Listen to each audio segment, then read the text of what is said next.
Aloha, and welcome to Betty's Real Estate Corner, brought to you by Coldwell Banker, Sakamoto Properties. Here we are, we're coming up to, I can't say how long since the fires. It just seems like it's gone on and on and on. And we have a lot of different things we're going to talk about today.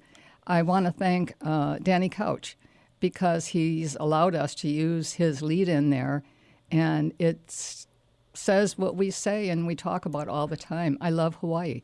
There is no place any better. I am the luckiest person in the world that I met Roy Sakamoto and moved here and love it all. And then since then, we've also met the Kuwanas, who are some of the greatest people of all time. And Yumi Kuwana is here today, and we're going to talk about a variety of different things, and we'll probably stumble around a bit because we've been very busy. We haven't had time to make a plan. But I think we're going to try to come up with a lot of things that will be interesting to you. And Yumi, do you want to kind of do a little quick introduction of Yumi? Sure. Betty and everybody, it's such an honor to be here today. Thank you so much for inviting me. My name is Yumi Kuwana. Well, first and foremost, I'm a mother of three, and I have a great husband, Eiichiro. But also, I run two organizations. One is Cook Pine Capital, LLC. It's an investment advisory firm that really caters. It's sort of similar to a multifamily office, and we really look into various alternative investments and make the best decision for each family and cater to them. The second thing I do, which is my passion project, is Global Citizens Initiative, and it's a 501c3 nonprofit located in Greenwich, Connecticut. But it's really to engage, educate, and empower high school students from all over the world, all sectors of society, to be lifelong leaders of positive change. It is amazing what you've done with that. Amazing. But keep going and tell everyone a little more. Oh, you're so kind. Well, I've been running it for 12 years, and the program this year is going to be the 10th anniversary. Is it? Wow. So that's very exciting. And so far we've had close to 300 students come through our program. So we have incredible alums that are change makers and making a huge difference in their home communities as well. We have students that came from Afghanistan, Syria, Mongolia, Japan, the United States. Chicago? Chicago, not yet, okay. Actually. We're going to get you someone. Yes, absolutely. And Hawaii, too. So that's been really a blessing to have students come from Hawaii. We, for the first 5 years, had it in Cambridge, Massachusetts, in and around the Harvard campus. Then we went to Tokyo in 2019. And for the past many years, we hosted at St. Andrews University in Scotland. And so we've just selected 37 incredible high-caliber students from all over the world who will be gathering together in July at St. Andrews University. And it's sort of a boot camp where we'll have a conference where they learn how to use the appropriate resources, mindset, and support.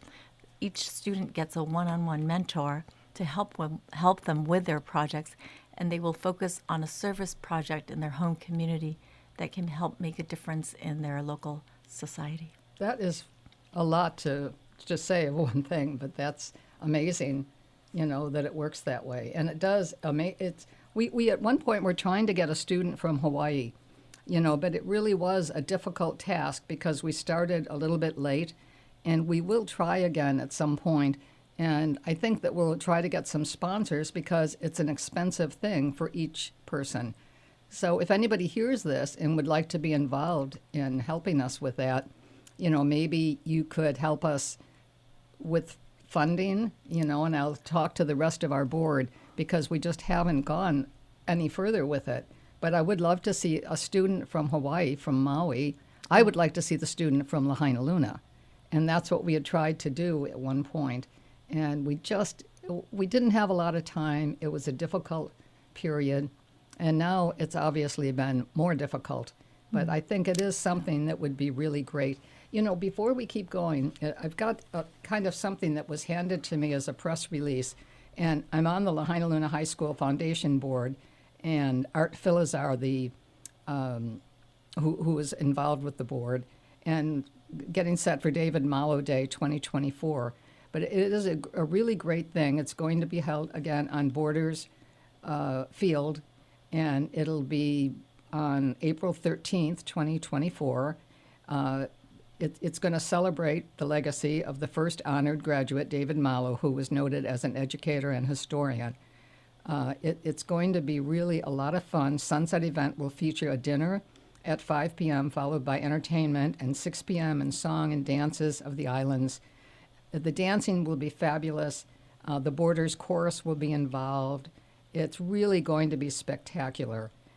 It'll be a great opportunity for the classes, for class reunions that would come to that. So we're trying to see if many of the class reunions might step up for it.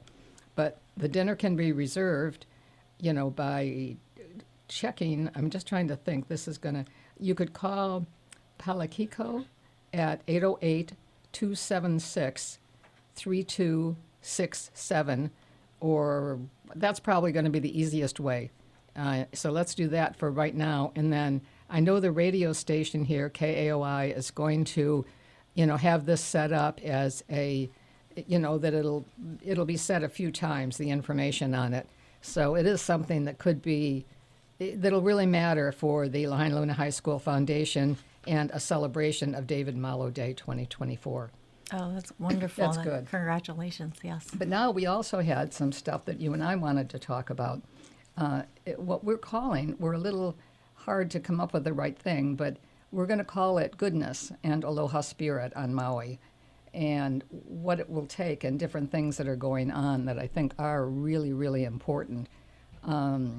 So one thing you would put on this, and I think you're right, one thing was that during this period that's been so difficult on Maui, many, many people opened their homes up to strangers. And to the best of my knowledge, that for the most part worked pretty good. And that's really great. There's been a lot of yoga going on, Yeah. like, No, I'm just blown away by the hospitality and the outpour of support that Hawaiians are giving each other. So that it just almost makes me cry with, warmth. But and we weren't using our house, so we gave it to a Lahaina person that was a victim of the fire, which was rewarding to us too because we were able to help. But also on Tuesdays, I go to Airport Beach's yoga, which is a donation-based yoga where a lot of yoga teachers are donating their time, and each instructor will come up with a nonprofit organization or a family or person that has been a victim of the wildfire and donate. And so all participants, if they so desire, pay $5 or $10, or I guess sometimes they are willing to donate $50, and all that money goes to that person that of the day who receives the money. So my daughter Elisa teaches on Tuesdays from 7:30 to 8:30, so I am a dedicated mother and go there to receive yoga. But it's such a beautiful location with the ocean right there, and so many people are participating. It's amazing. Elisa is amazing herself. I mean, she has graduated from college. She could do many, many things. I can't remember exactly what her goals are coming up, but I know they're big. But she's here right now, really wants to help on Maui, and is able to stay here, and is finding things that she really wants to do and people she wants to take care of. There's a thing that she had written for us, or you wrote for us, but on the temporary housing going on right now, that their TY Management Corporation held a groundbreaking and blessing ceremony for the Kapalua Village Temporary Housing Project for Kapalua Golf employees Monday morning, February 19th. The project signifies one of the first privately funded temporary housing projects on Maui to assist individuals and families impacted by the wildfires. The first people that will be there are employees of Kapalua who lost their homes or had substantial damage and are unable to occupy it. And again, I'm sure that's not everybody, but they're just going up. One of the houses is complete. It's absolutely darling. Oh, It's yes. No. spectacular. Well, it definitely took many partners to make Yes, this it did. happen. Yep. So that was incredible. But I think they really took the leadership role. They have a strong relationship with Daiwa House. So Daiwa House brought these very, I guess, technologically innovative and simple, temporary, what do you call it, prefabricated houses that they had. Now, my understanding is that Daiwa has done this in Japan. Yes, for Yes. their own tsunami Yes. incidents, 10-year or And it they was, have these, but it's amazing. yeah, 2011. So go, I'm sorry to interrupt. No, so it was wonderful to see one of these, or at least two of them, the model sort of prefabricated buildings where they have either 3 rooms or 2 rooms and a kitchen and, you know, Well, there's actually 3 bedrooms in some of them, Yes. 2 bedrooms in some, and I think that's pretty much the smallest. yes, There yes. could be one that's a little smaller, but for the most part, it will accommodate a family. They are small, and when you look at it and you go in there, I mean, it does bring tears to your eyes because if you look at it with an open mind, we could all live there. I mean, Oh, absolutely. individually, we Yeah. could live there with our families, and hopefully we wouldn't have to live there for 3 years or whatever. The time frame's 5 years, but 5 years, hopefully right, it's yeah. shorter, and there's going to be 50 units that are going up Right. very soon in the next 3 months. Yes. There's already 2 that are up. One is totally furnished, et cetera, and it's absolutely beautiful. It's not ready to be occupied because we still need some utilities. We need the water hooked up. We need the electricity hooked up. We need everything. But it's all there, and it's going to happen.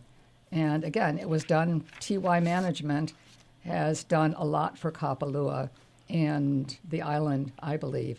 It, let's see, And they, yes, they're also doing Hawaii Technology Academy. They're providing an interim campus for this school, for this, I guess, K through 12 school, which is pretty impressive.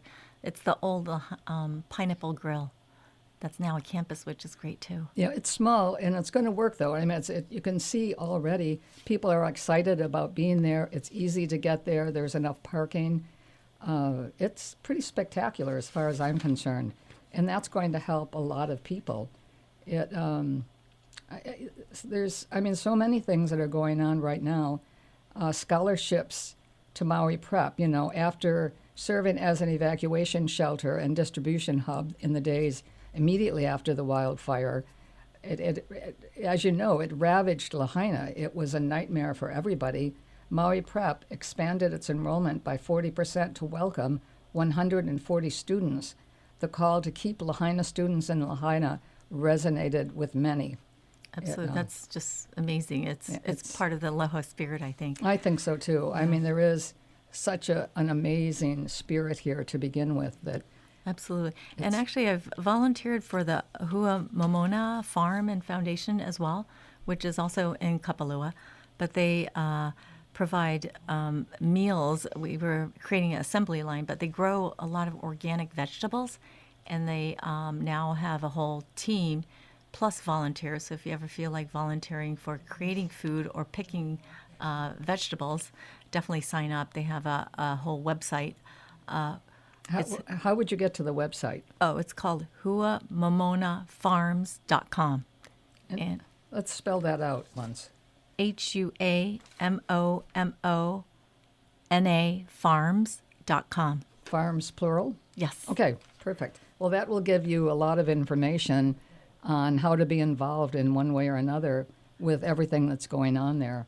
You even get a meal while you're volunteering. You so- even got a meal while you're volunteering, yeah. And they distribute over 200 meals per day, which is very impressive, very, very organized, and all for a good cause. If you are a displaced Lahaina person, you're welcome to get those meals. And everybody needs, I mean, obviously we all need to eat, and we all need to be with friends in a happy environment. And for the most part, I feel like that is happening in West Maui. It's difficult, and people don't all have a place of their own at this point, and everything has a drawback and a plus. But I think there is a lot happening that can keep somebody in a home, and I think that's an exciting part already. Absolutely. That people do have a place. Going back just for a minute to this David Malo Day for 2024, April 13th, again, 2024, and I think everybody could look that up. You could Google it under the Lahainaluna High School Foundation, check that out. The sunset event that they're going to do is going to be start at 5 to 6 p.m. on that date, April 13th, and try to be there. I mean, make a plan. You can get tickets. You'll find that somewhere, but call 808-276-3267, or the email you'll have to get through one of those places. It's going to take the rest of the show if I get that email out. Or maybe at the very end of the show we'll give that email to everybody. What else can you think of right now? Anything? The scholarships to Maui Prep. Yes. I mean, that was amazing by itself, that it all worked. And Maui Prep expanded its enrollment by 40% to welcome 140 students. And the call came to keep the Lahaina students in Lahaina, resonated with many. And that really has been a major thing. And again, I think that stuff like this is vitally important to our community. And it's crazy. I mean, even go to real estate right now. Real estate right now is in the middle of another possible bubble. It's insane, the amount of real estate that has been selling. And hopefully people will be happy with what's going on. Many people have set up and have allowed rentals in their place. A lot of the payment is coming through, it's very interesting. So I think that if anyone is looking and they check in with the Lahainaluna High School Foundation, we can do our best to direct you. But it is still difficult to get a home, but there are possibilities. So give that a try. Absolutely. But also, I think still FEMA and the Red Cross are involved right now. So a lot of people that need extra mental support, and some people might not even know that they have PTSD. But there's definitely that sort of support available too. And I think that's really important, because it's not just our physical body, but our mental well-being and our spiritual well-being is just as important. Absolutely. And like you say, the mental, the spiritual, everything. Even the thing going on right now that we talked about a little bit before, the yoga thing, has a spiritual component to it. Yes. And I think that's really important for people. It's, I think it's very important, whether you do it there or talk to Elisa. She does private things too. Healings. Yeah, she's done some really great sessions with people. She's helped us, and we've really enjoyed being involved with it. Oh, that's great. Well, she definitely, I didn't realize she was an entrepreneur, but she started her own company called Kaimana Healing, LLC. Mm-hmm. So she's really working on her meditation, yoga, and spiritual healing to help people. And that's what she is called to do. So I'm very excited to see what happens and transpires. But if you are interested, just go to ALYSSAKuwana.com. That's good. I think, too, I need to now give a little bit of a plug to Coldwell Banker, Sakamoto Properties. We have listings that go through the roof, cost-wise, but it really is an amazing thing right now, what is happening and how many properties are on the market, and in a way, how few properties are on the market right now. It has been an insane time in real estate, which is shocking to me. But I don't know where it'll go from here. I don't think anybody does for sure, but I think it is very difficult. It's been very hard for people. Many people who have lost a home have figured out buying another home while they wait out what's going to happen with their existing home, which is going to be a really difficult, somewhat long-term event, because it's not going to happen overnight.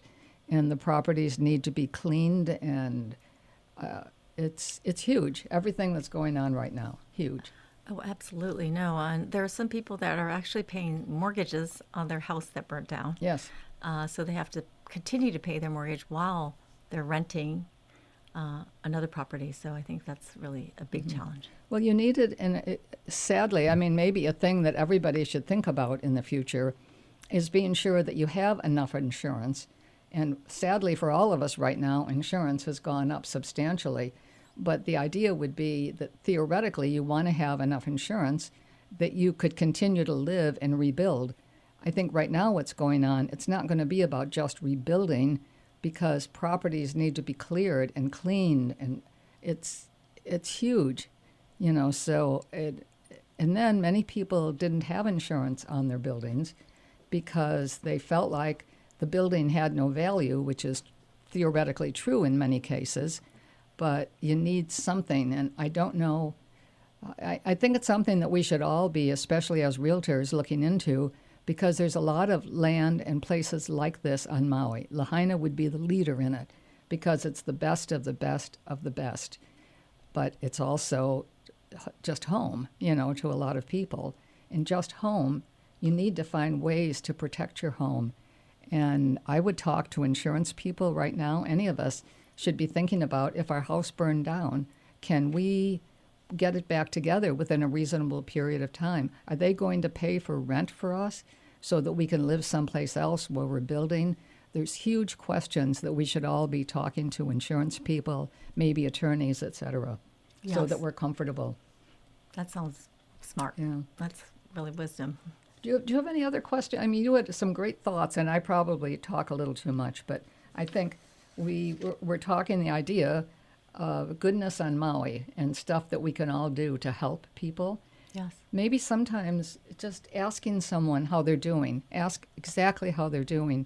When you learn, maybe by mistake, you're in the grocery store and someone's in front of you and you hear them say that they lost their home, you know, and maybe just have a quick conversation. Are you doing okay?